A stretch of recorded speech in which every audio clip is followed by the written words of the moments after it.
Assalamualaikum warahmatullahi wabarakatuh.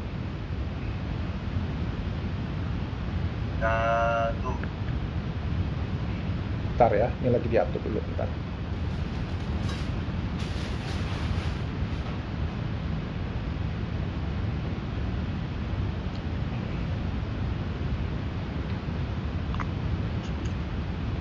Baik, ini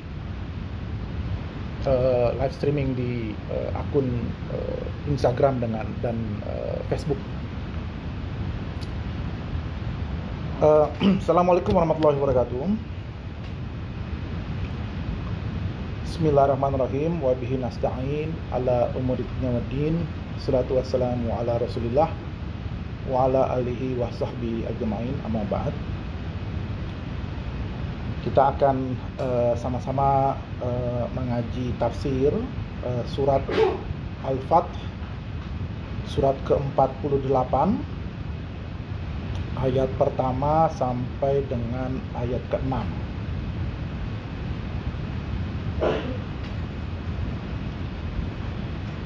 Surat Al-Fath ini, Bapak dan Ibu sekalian, diturunkan setelah peristiwa perjanjian Hudaybiyah.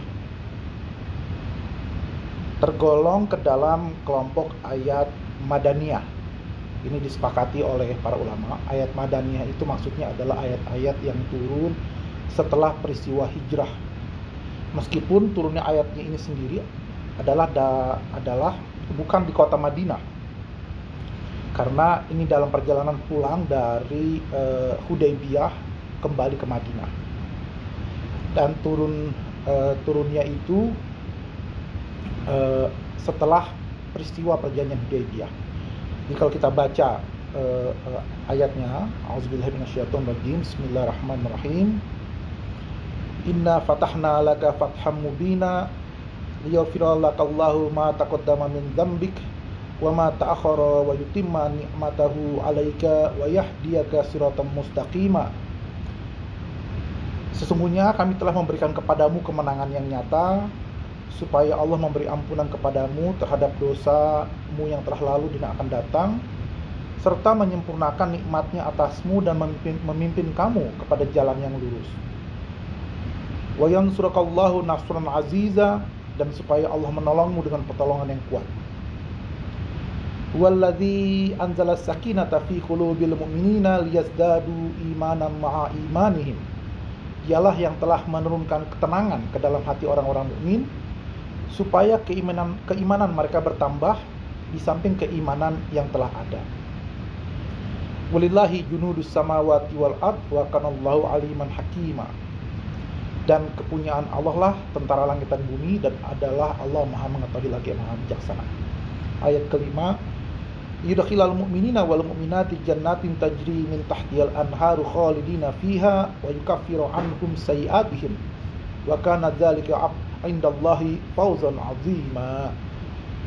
Supaya dia memasukkan orang-orang mukmin laki-laki dan perempuan ke dalam surga yang mengalir di bawahnya sungai-sungai, mereka kekal di dalamnya, dan supaya dia menutupi kesalahan-kesalahan mereka. Yang demikian itu adalah keberuntungan yang besar di sisi Allah. Dan ayat ke-6, wa yu'adzibal munafiqina wal munafiqati wal musyrikina wal musyrikati dhannina billahi dhannas saw alaihim dairatus saw wa ghadiballahu alaihim wa la'anahum wa addalahum jahannam wasa'at masira. Supaya dia mengazab orang-orang munafik, laki-laki dan perempuan, dan orang-orang musyrik, laki-laki dan perempuan, yang mereka itu berprasangka buruk terhadap Allah. Mereka akan mendapat giliran kebinasaan yang amat buruk, dan Allah memurkai dan mengutuk mereka, serta menyediakan bagi mereka neraka jahanam, dan neraka jahanam itulah sejahat-jahat tempat kembali. Shadaqallahu azim. Nah, kenapa ayat ini saya pilih untuk kita kupas? Karena ayat ini yang seringkali dibaca dalam rangkaian pembacaan maulid. Jadi biasanya pembacaan maulid itu ada salawat kepada Nabi Muhammad, ada juga kemudian dibacakan kisah Nabi Muhammad SAW, dan kemudian sebelum kemudian nanti masuk kepada pembacaan Mahalul Qiyam, nah itu dibacakan awal surat Al-Fath ini, walaupun tidak sampai ayat ke-6.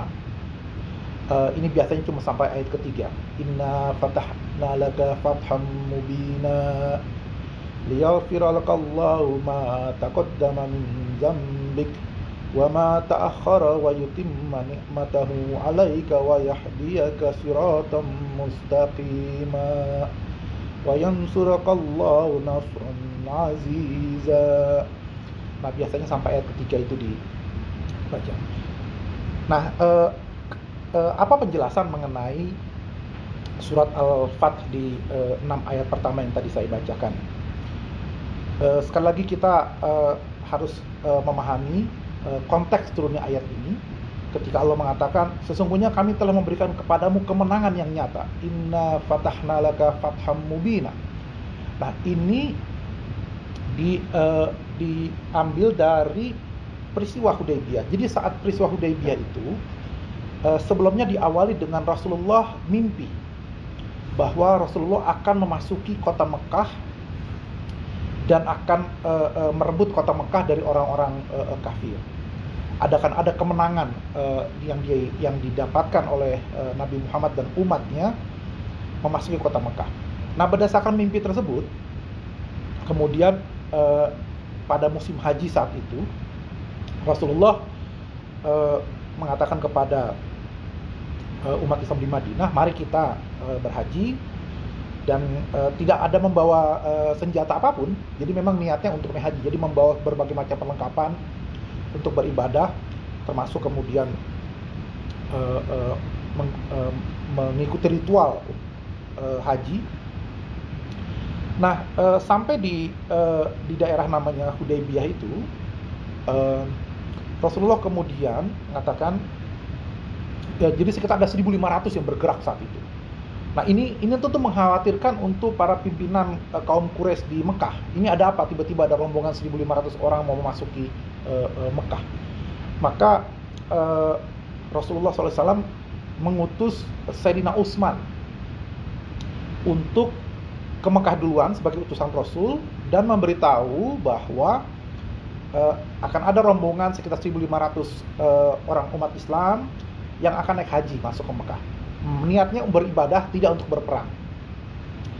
Sehingga mohon tidak diganggu dan mohon untuk diterima dengan baik.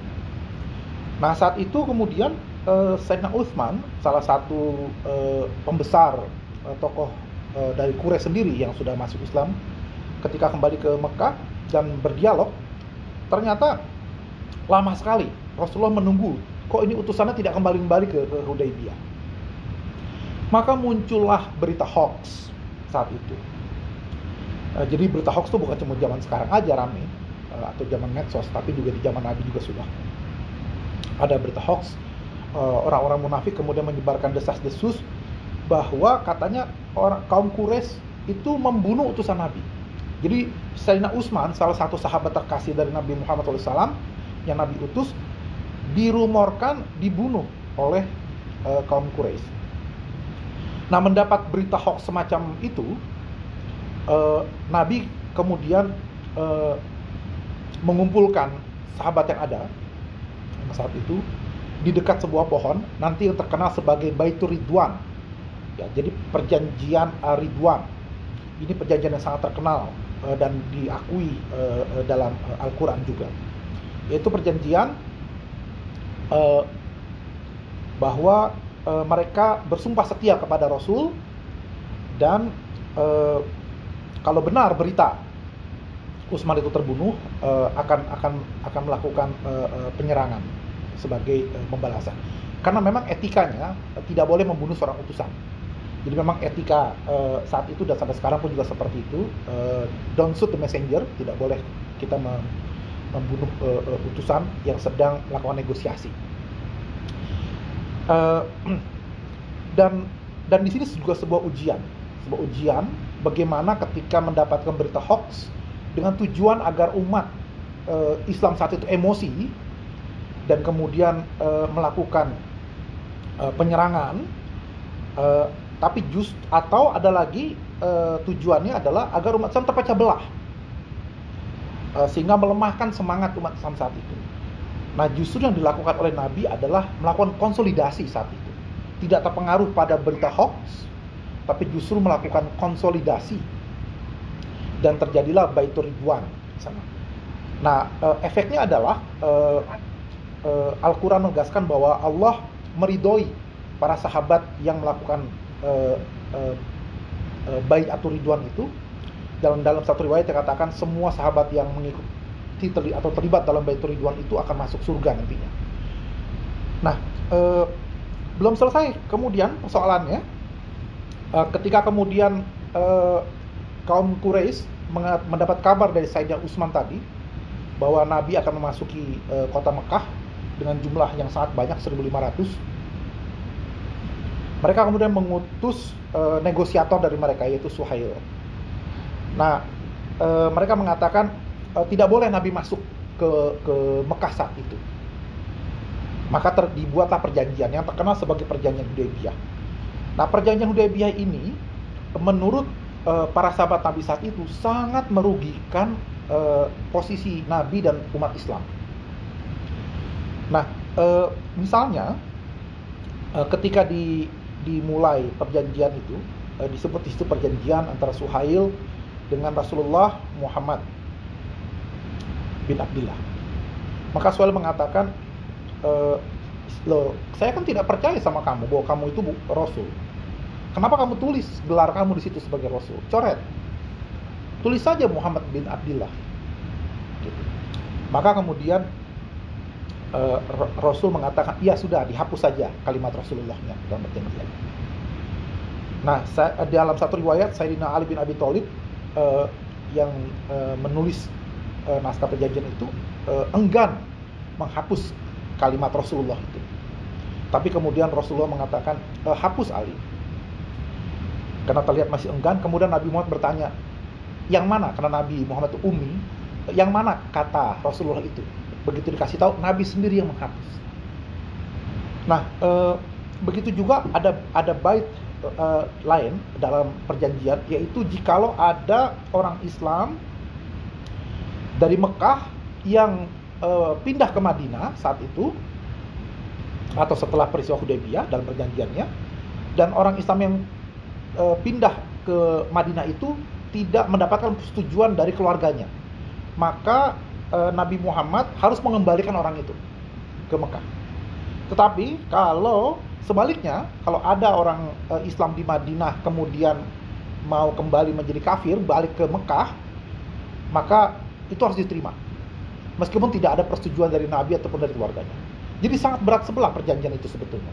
Itu pun juga diterima oleh Nabi. Nah, dalam riwayat dikatakan bahwa Umar bin Khattab itu tidak sanggup melihat kondisi seperti itu. Umar bin Khattab kemudian mendatangi Abu Bakar dan kemudian protes kepada Abu Bakar, kenapa kok Rasulullah SAW itu menyetujui perjanjian Hudaybiyah yang di mata Umar sangat merugikan umat Islam dan sangat merugikan Nabi Muhammad sendiri. Protes kepada Abu Bakar, Abu Bakar kemudian mengatakan, wahai Umar, diamlah dan duduklah di sini.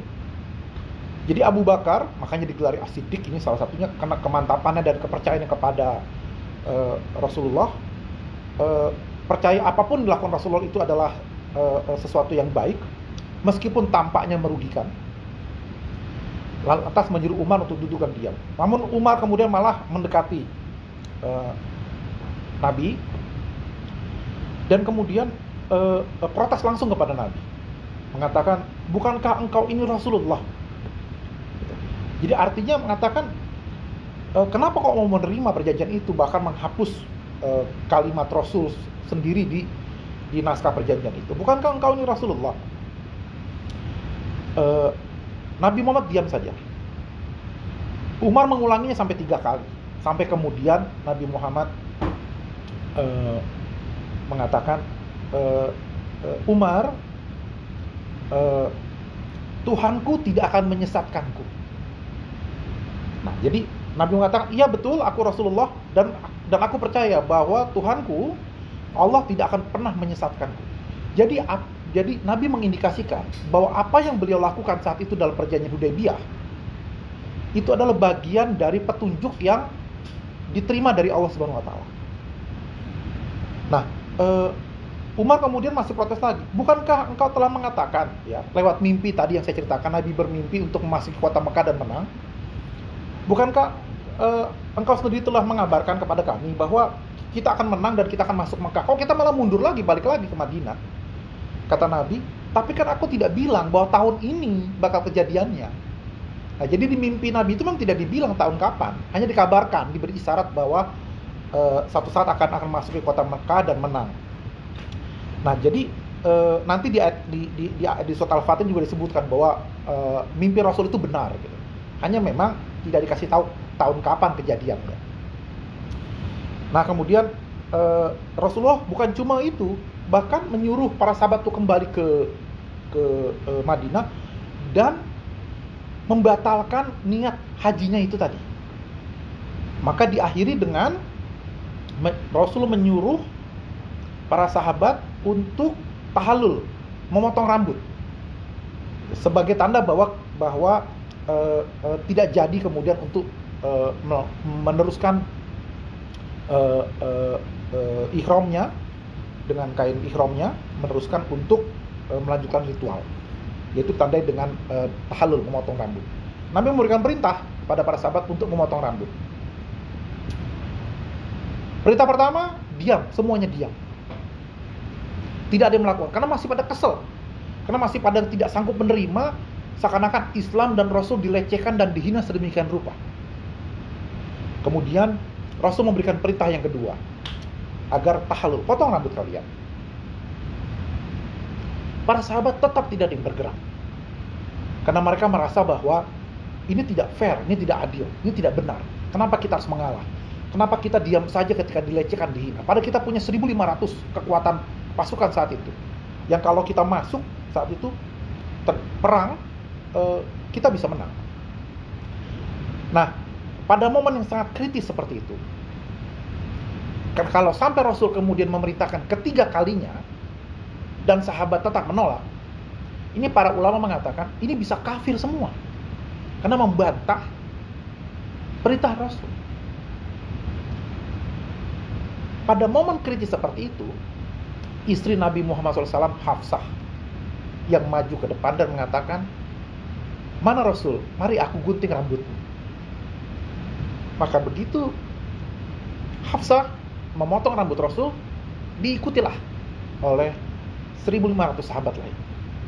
Jadi dilakukan dengan contoh, dan itu karena adanya seorang perempuan yang luar biasa, yaitu Hafsah.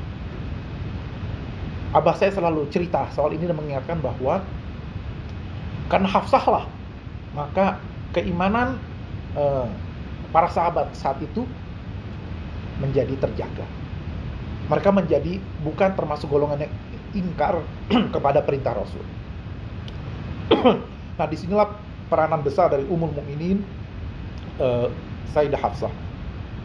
Dan juga di sini bagaimana kelembutan seorang perempuan di tengah situasi yang tegang seperti itu, daripada kemudian diperintah dan mereka melanggar, tidak mau melakukan, Hafsah yang memulai dengan memotong rambut Nabi, dan kemudian akhirnya diikuti oleh semua. Nah, saya kira ini salah satu momen yang seringkali jarang diungkap mengenai peranan Ummul Mukminin Hafsah ini. Nah, kemudian keesokan paginya Rasulullah bercerita kepada para sahabat dalam perjalanan pulang dari Madinah bahwa telah turun ayat surat Al-Fatih. Nah, surat Al-Fatih ini turun mengatakan, "Inna fatahna laka fatham mubina." Sesungguhnya kami telah memberikan kepadamu kemenangan yang nyata. Rasulullah diriwayatkan mengatakan surat ini turun begitu sangat menggembirakan Rasul, bahkan melebihi bumi dan isinya, kata Rasul, mengabarkan bahwa Allah memang telah menjanjikan kemenangan. Nah, para ulama tafsir berbeda pendapat mengenai kata fatah di sini. Apakah di sini maksudnya adalah Fatu Makkah nanti, atau Fatu Khaybar pada perang Khaybar? Tapi mayoritas ulama mengatakan ini Fatah Hudaybiyah. Jadi kemenangan nanti yang akan terwujud di Fatu Makkah setelah melalui proses Hudaybiyah. Jadi semua ini ternyata adalah ujian dari Allah Subhanahu wa taala. Semua ini adalah strategi yang luar biasa dari Nabi Muhammad SAW atas petunjuk Allah Subhanahu wa taala, di mana ternyata definisi kemenangan itu berbeda dengan definisi kemenangan dari manusia biasa. Definisi kemenangan dari manusia biasa adalah kita gagah, kita lebih kuat, kita bisa membalas, kita bisa kemudian menaklukkan. Nah, tetapi melalui perjanjian Hudaybiyah yang dianggap justru merugikan, dianggap justru Rasulullah mengalah, tidak membalas hinaan maupun juga perjanjian yang merugikan itu, bahkan menaatinya, justru ini dianggap akan melahirkan sebuah proses kemenangan pada akhirnya. Nah, kenapa demikian? Para ahli sejarah mengatakan karena setelah adanya perjanjian Hudaybiyah, maka posisi umat Islam di Madinah dengan kaum kafir di Mekah itu menjadi sejajar. Karena orang tidak bisa melakukan perjanjian kalau tidak sejajar. Jadi selama ini yang mereka tidak mengakui eksistensi umat Islam di Madinah, melalui perjanjian ini tanpa sadar mereka mengakui eksistensinya dan mengakui keberadaannya. Ini sebuah kemenangan sebetulnya. Satu. Yang kedua, ternyata janji Allah lewat mimpi Rasul itu terbukti saat peristiwa Fatu Makkah nantinya. Beberapa tahun kemudian, bahkan puluhan ribu yang masuk Islam, dan kemudian Rasulullah dengan puluhan ribu pasukannya memasuki Fatu Makkah tanpa ada darah yang tumpah.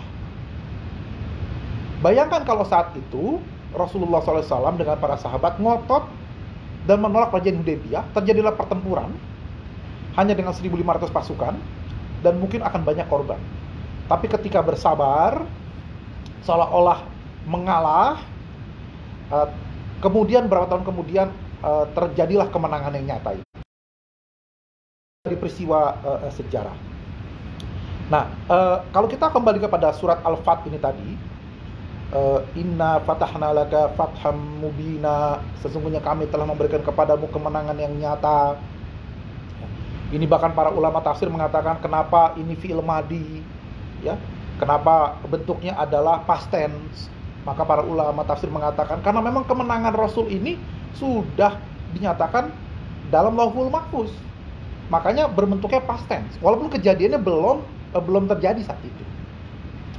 Nah, ayat kedua ini menjelaskan, ayat kedua dan ketiga, ada 4 hal yang Allah anugerahkan kepada Rasul, dan ini adalah ciri dari kemenangan Rasul.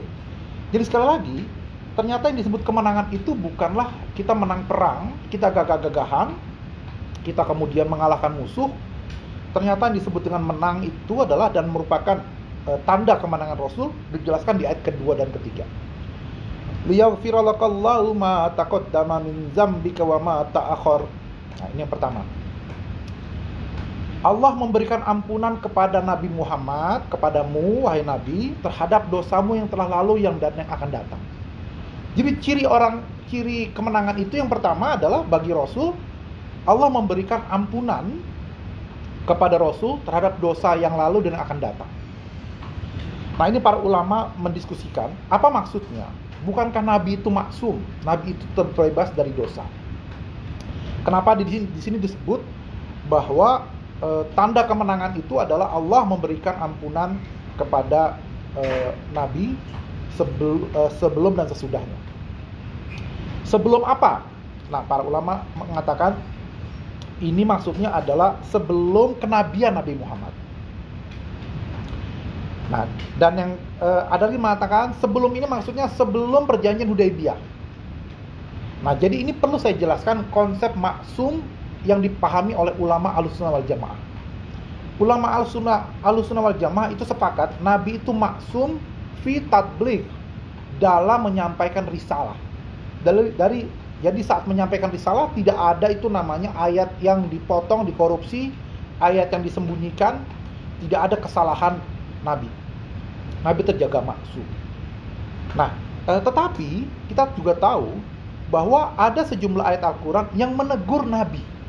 Misalnya surat Abasa wa Tawalla, Nabi bermuka masam. Nah, karena Nabi Muhammad ini adalah panutan, sehingga akhlak beliau itu betul-betul levelnya sudah di atas kita. Jadi hal-hal yang biasa menurut kita bukan kesalahan, tapi kalau dilakukan oleh Nabi Muhammad, Allah menganggap bahwa itu tidak patut dilakukan dan ditegur langsung. Jadi maksum di luar tabligh dan di luar menyampaikan risalah, itu maksudnya adalah langsung ditegur oleh Allah dan dijaga. Kemaksumannya seperti itu. Nah, misalnya contoh saja, kalau para mahasiswa itu nongkrong-nongkrong di kafe, nongkrong-nongkrong di warteg, di warung Tegal, di pinggir jalan, itu satu hal yang biasa. Gitu, sambil ngopi-ngopi.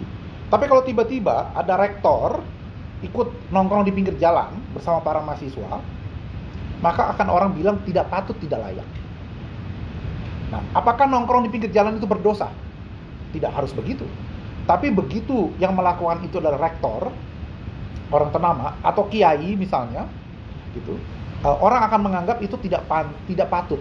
Kira-kira begitu juga ketika Al-Quran menegur dalam surat Abasa wa Tawalla. Ketika Nabi sedang berdakwah, sedang ngomong dengan para pembesar Quraisy, tiba-tiba datang seorang yang buta yang kemudian minta penjelasan. Nah, maksud Nabi adalah ya saya kan sedang berdakwah kepada kelompok pembesar Quraisy ini. Ya nanti setelah ini baru kamu yang saya ladeni, gitu kan? Tapi orang buta ini karena dia tidak mengerti kondisi situasi, namanya juga dia tidak melihat, dia ngeyel, ngotot, minta penjelasan Islam. Saat itulah Nabi kemudian berpaling dan bermuka masam. Gitu. Nah, kalau dalam konteks sekarang ya kita menganggap ini orang suul adab kepada Nabi, tidak tahu orang Nabi sedang ceramah di depan orang, tiba-tiba kemudian dia nyelonong masuk dan minta penjelasan. Ini suatu hal yang wajar saja, malah orang ini yang bermasalah. Tapi karena ketinggian akhlak Nabi dijaga, maka kemudian ditegur. Tidak patut seperti itu, wahai Rasul. Gitu. Nah, jadi itu kira-kira maksudnya Allah telah mengampuni dosa-dosa yang Nabi yang lalu dan yang akan datang pun juga. Makanya Nabi bersih dari dosa. Sungguh pun demikian, Rasulullah tetap menjadi seorang yang sangat taat. Ketika kemudian ditanya oleh Siti Aisyah, istri beliau, kenapa engkau tetap beribadah, tetap taat, padahal dosa-dosamu telah dijamin, dosa yang lalu dan yang akan datang dijamin untuk tidak ada, tapi kemudian ternyata tetap Rasulullah beribadah dengan taat. Ini hostnya Syekh Nazil ya? Ya Gus. Ya. Siap. Ya. Ini bisa buat speaker view-nya buat saya di klik sebagai ininya gitu ya. Ini sudah speaker view ini Gus. Sudah ya. Soalnya. Ya. Oke. Soalnya tadi wajahnya Mbak Fenty yang muncul. Nah, ini baru saya muncul. Nah, gitu. Oke. Baik, saya teruskan. Nah, yang berikutnya adalah ciri kedua dari kemenangan itu adalah wa yutimma ni'matahu alaik. Dan Allah telah menyempurnakan nikmatnya atasmu. Nah, jadi kemenangan yang kedua, ciri kemenangan kedua yang Allah berikan kepada Rasul itu adalah Allah menyempurnakan nikmatnya. Apa itu yang dimaksud? Para ulama tafsir mengatakan yaitu menggabungkan antara kenabian dengan kekuasaan. Jadi nanti begitu menang di Fatu Makkah, maka akan berkuasa, umat Islam berkuasa, maka bertemulah kenabian, nubuwah dengan kekuasaan. Itulah penyempurnaan nikmat yang dimaksud. Dan yang ketiga adalah wa yahdiyaka siratan mustaqimah. Dan Allah telah memberikan petunjuk kepada kamu menuju jalan yang lurus. Nah, ini jawaban dari doa ihdinas siratal mustaqim, tunjukilah kami ke jalan yang lurus. Nah, untuk Rasul ini sudah dijamin. Katakan bahwa Allah akan memberikan petunjuk kepada Rasul untuk memimpin kepada jalan yang lurus.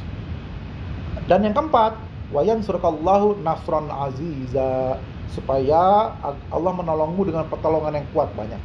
Jadi 4 ciri kemenangan ini, yaitu maghfirah, ampunan, nikmat yang disempurnakan, petunjuk, hidayah kepada jalan yang lurus, dan Allah akan menolong Nabi Muhammad dengan pertolongan yang kuat. Ini semua disebut dengan fatham mubina, kemenangan yang nyata.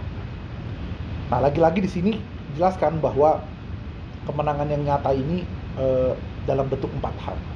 Kemudian para sahabat Nabi mengatakan, yaitu buat engkau wahai Rasul, buat kami mana? Buat kami dapat apa nih kemenangannya? Kira-kira begitu.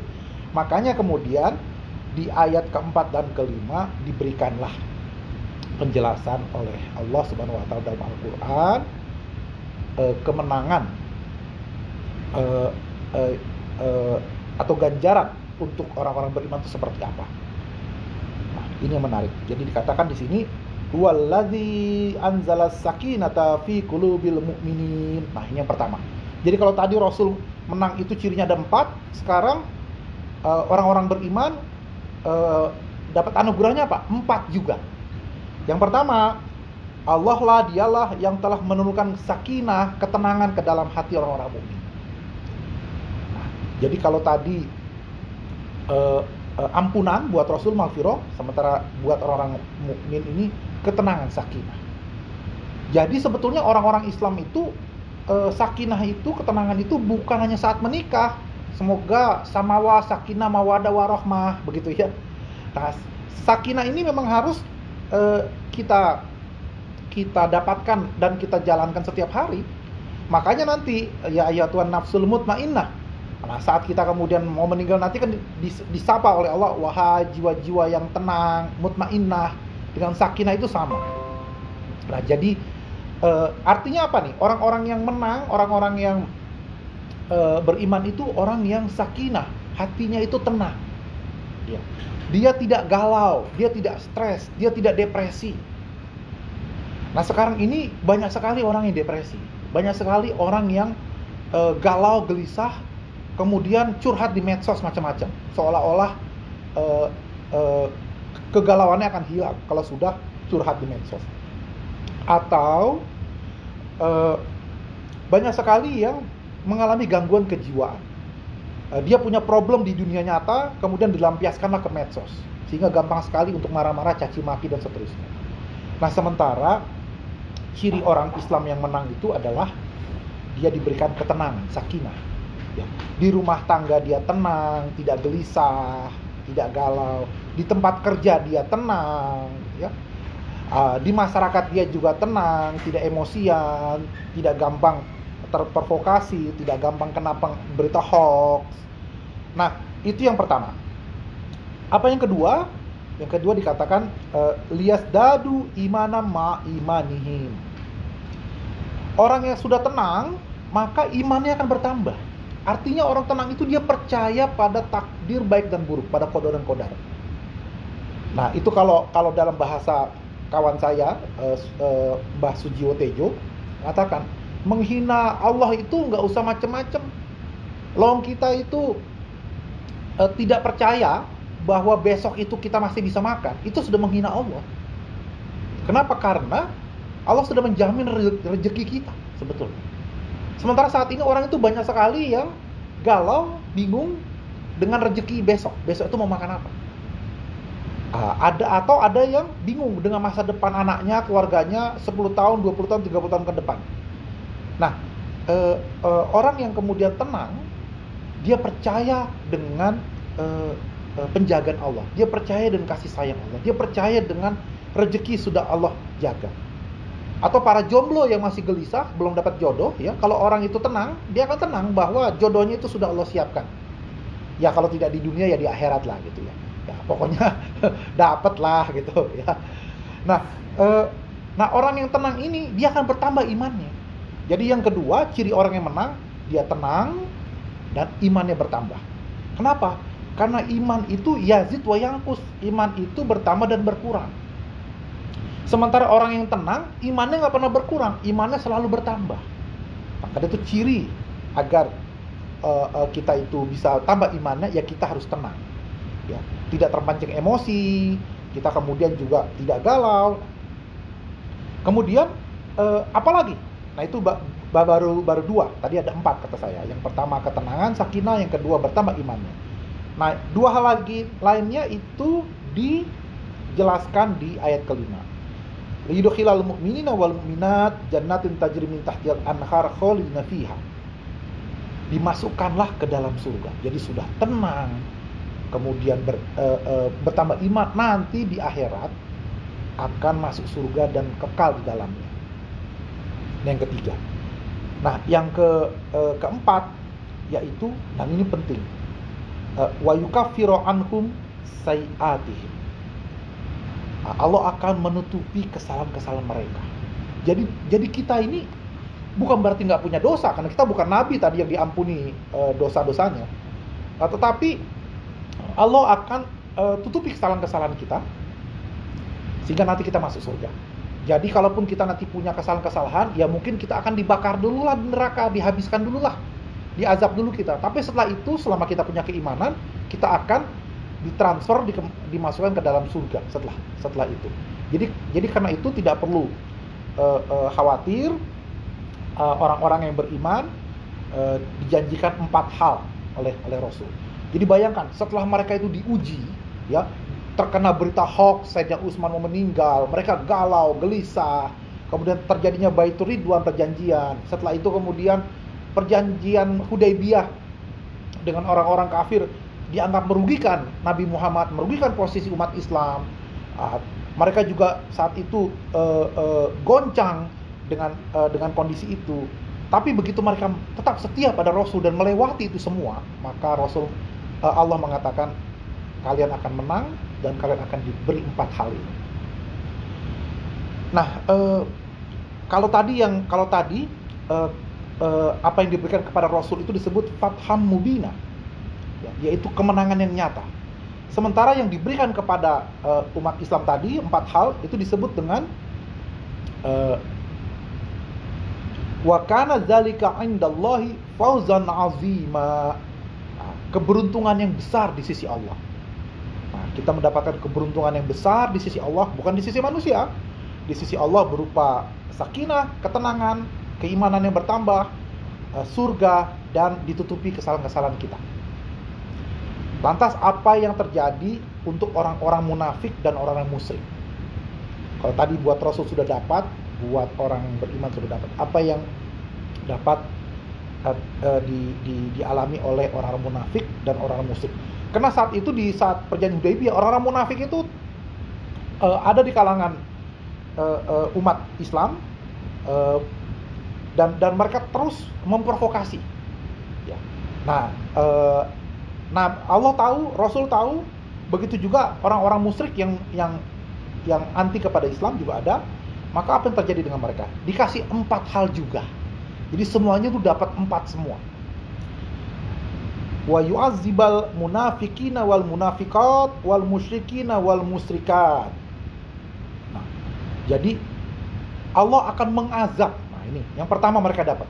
Orang munafik baik laki-laki maupun perempuan sama. Musyrik laki-laki dan perempuan sama. Mereka akan diazab oleh Allah. Nah, kenapa diazab oleh Allah? Disebut di sini wa yu'azzibal munafiqin wal munafiqati wal musyrikin wal musyrikati zannina billahi zannasaw. Kenapa? Karena mereka ini azzannina billahi zannasaw. Mereka ini berprasangka buruk terhadap Allah. Nah, jadi lawan dari orang mukmin yang tadi tenang, sakinah, percaya kepada takdir baik dan buruk, percaya kepada ketentuan Allah, percaya pada kemenangan yang Allah janjikan, percaya kepada rezeki dari Allah, percaya jodoh yang akan Allah berikan, ya. Nah, itu lawannya adalah orang-orang musyrik, orang-orang munafik yang sering sekali berprasangka buruk terhadap Allah. Kalau tidak dapat rezeki, tidak dapat posisi, tidak dapat jabatan, misalnya gagal dalam hidupnya, Allah disalahkan, Allah dimaki-maki, dibilang Allah tidak adil dan seterusnya, berprasangka buruk terhadap Allah. Atau tadi kalau perjanjian Hudaybiyah tadi seolah-olah kemudian Rasulullah menyerah, merugikan, ya, menerima perjanjian merugikan, ya, dan kemudian berprasangka buruk terhadap ketentuan Allah, maka menjadi orang munafik. Jadi itu yang pertama, mereka akan dapat itu. Yang kedua, ayat Quran mengatakan setelah itu, ya, alaihim dairatus sau. Yang berikutnya wa ghadiballahu alaihim. Nah, ini kedua. Jadi setelah mereka itu akan diazab, ya. Yang kedua, nah, azab ini bisa di dunia, bisa di akhirat, ya. Azab ini macam-macam. Gelisah itu juga azab Allah, ya. Tidak tenang hatinya, tidak bisa tidur nyenyak, ya, selalu khawatir berlebihan, ya. Ini jangan-jangan kena azab Allah. Maka kemudian yang kedua, Allah akan berikan, Allah murka kepada mereka. Wa ghadiballah. Nah, ini kalau tadi Nabi Muhammad SAW disebut Allah akan menyempurnakan nikmatnya. Nah, ini kan disebut dengan wa yutimma nikmatahu alaik. Nah, kebalikannya, orang-orang munafik dan orang-orang musyrik, ini Allah akan murka. Sementara kepada orang-orang mukmin tadi disebut akan bertambah keimanannya. Sementara orang-orang munafik dan musyrik, Allah akan murka. Ini pakai kata-kata ghadiba. Nah, ini mengingatkan kita kepada surat Al-Fatihah. Ya, kalau tadi sudah disebut ada nabi telah diberikan petunjuk memimpin kepada jalan yang lurus, ya. Itu juga ada surat Al-Fatihah, jawaban terhadap ihdinas siratal mustaqim. Nah, ini ketika disebut bahwa wa ghadiballahu alaihim, nah ini membuat kita ngeri. Kenapa? Karena disebut dalam Al-Fatihah siratal ladzina an'amta alaihim, jalan lurus itu jalan yang Allah telah berikan kepada orang-orang yang Allah berikan nikmat. Ghairil maghdubi alaihim, bukan mereka yang Allah murkai. Nah, kalimat ini dipakai juga di sini. Wa ghadiballahu alaihim. Jadi terhadap orang-orang munafik, orang-orang musyrik, ini Allah akan murka. Dan gak cukup sampai Allah murka. Jadi sudah dikasih azab, Allah murka. Yang ketiga, wala'anahum wa adalahum jahannam. Yang ketiga adalah wala'anahu, dan Allah melaknat, mengutuk. Nah, ini luar biasa. Sudah kemudian diazab, Allah murka, Allah melaknat, dan yang terakhir sebut wa'adallahum jahannam, dan Allah sediakan bagi mereka neraka jahannam. Wa sa'at masir, dan itulah sejahat-jahat tempat kembali. Jadi kalau tadi Nabi Muhammad disebut dapat fatham mubina, dapat kemenangan yang nyata, sementara orang-orang mukmin disebut fauzon azima, keberuntungan yang besar. Orang-orang munafik dan orang-orang musyrik mendapatkan wasa'at masirah, yaitu sejahat-jahatnya tempat kembali, yaitu jahannam. Jadi masing-masing kelompok akan dapat 4 semua. Nah, saya kira itu yang bisa saya sampaikan dalam pengajian kita kali ini, dalam majelis khataman Quran di Melbourne, dan sekaligus juga perayaan Maulid. Semoga ada manfaatnya, semoga menambah keyakinan kita bahwa semua apa yang Allah berikan kepada kita, apa yang Allah tentukan, itu semuanya baik, semuanya akan bermanfaat buat kita, meskipun kita tidak menyadarinya, meskipun kita memandangnya jelek. Nah, peristiwa Hudaybiyah menjadi pelajaran yang sangat penting bagi umat Islam. Dan kemudian ketika mereka lolos dengan ujian, maka mereka mendapatkan fatham mubina, dan juga mendapatkan keberuntungan yang besar, fauzan azima. Nah, semoga kita tidak mendapat wasa'at masirah, kita tidak kembali kepada tempat-tempat yang sangat jelek, sangat buruk, yaitu neraka jahanam. Demikian saja yang bisa sampaikan. Subhanaka la ilma lana illa ma 'allamtana innaka antal alimul hakim. Maha suci Engkau ya Rabb, sungguh kami tidak punya ilmu apapun kecuali apa-apa yang telah Engkau ajarkan kepada kami. Wallahul muwaffiq ila aqwamit thoriq. Assalamualaikum warahmatullahi wabarakatuh.